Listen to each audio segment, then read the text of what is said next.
Hey everybody, welcome back to the channel. I'm Dino.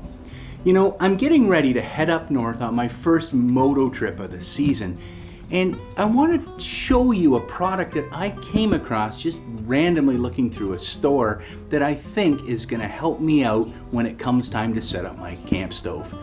So why don't you sit back, grab yourself something cold to drink, and enjoy Dino's Tinker Shed. I think this thing's pretty cool. I can't wait to try it. See you in a minute.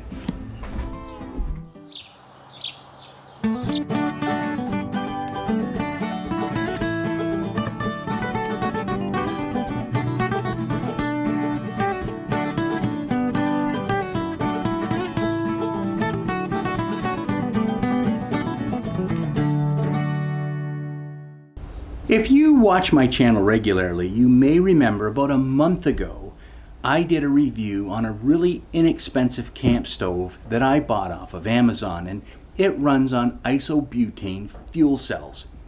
Now if you want to watch that video, I'll include a link at the end to it, and it'll give you my opinion on whether or not a $30 camp stove, in fact a camp kit, is worth buying. The one thing that I've noticed that probably is inherent with all of these types of isobutane camp stoves is the fact that the fuel cell is the base of the stove itself, and because it's basically a round disc, it can be a little bit hard to make it stable on uneven ground, and Carl and I found that out when we went and tested this thing.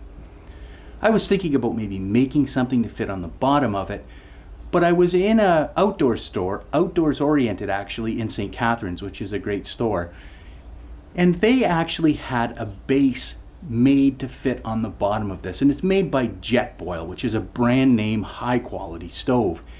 I'm pretty sure it'll fit on any isobutane cylinder and should make the stove that I bought much more stable. Why don't we have a little look at it here?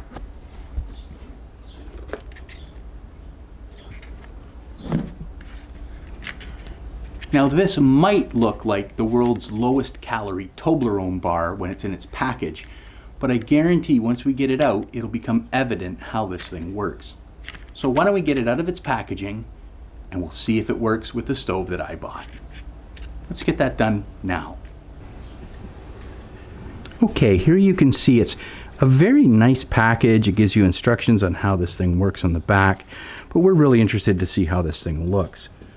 I'm just gonna trim off this tape here and hopefully this will work. Here we go, and out it comes. Doesn't look like much right now, does it?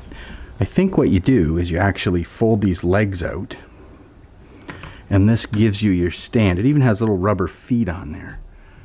Now we can take our isobutyl can here, and it should snap in, I would think. Yeah, look at that.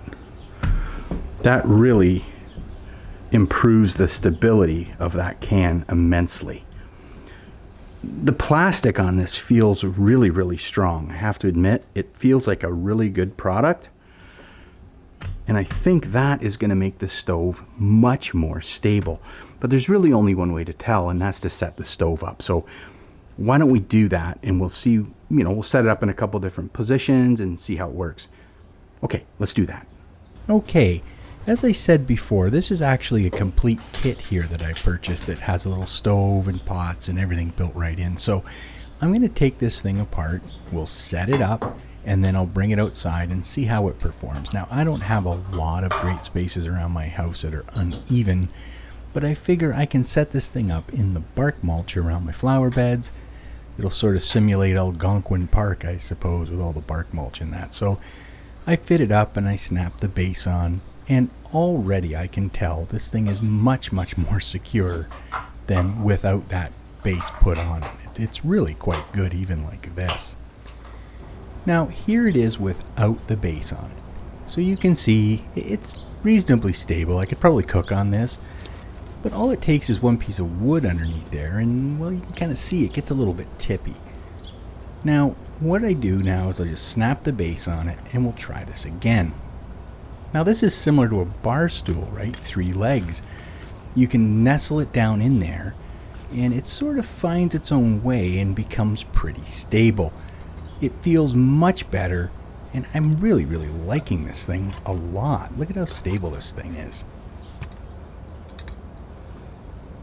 The one thing I found interesting was when I went to take this base off, it's really on there. I mean, it's not just lightly snapped in, it's really snapped in. The way I found to get this thing off the easiest is you actually stick your thumb in like this and support it and sort of push out as you push down, and it'll come right off. That works really well. And it makes it really convenient for you to sort of get it on and off. I like that feature a lot. Well, I really like this thing. I find it to be much more stable than just the fuel cell base itself anytime you're trying to set this thing up on anything other than a table. And to kind of show you just how stable this is, well, take a look at how I have it set up here. I have it set up on my tail box, my actual storage box of my motorcycle. So I've just used some wooden shims, and I'm actually able to get it very stable. I could probably cook on this if I wanted to. The bike's on its side stand and the box taped forward, so with a little bit of wood shims I was able to get this thing nice and level and nice and stable. I'd probably never cook with it on the back of my bike, but it does show you that no matter how uneven the ground is, you can find a few sticks and some flat pieces of bark, you can probably get this thing leveled. Okay, well, I'm gonna get this packed up, put back into my box here, because I am heading up north and I'm probably gonna use this for a couple side lunches. I don't think we're gonna camp per se, but we do like to stop on the trail and have a little bit of something to eat. So I hope you enjoyed this video and you found it useful. It's a lot of fun to make, and I really do enjoy everybody stopping by and watching all the videos. And again, if you like this kind of content, leave a comment, let me know, so I'll continue down the path on this kind of stuff. But until then, I got some other things I got to get done before I can head up north. I hope you're having yourself a great day and a great week, and I'll see you soon here on Dino's Tinker Shed. This thing's really cool. Bye for now.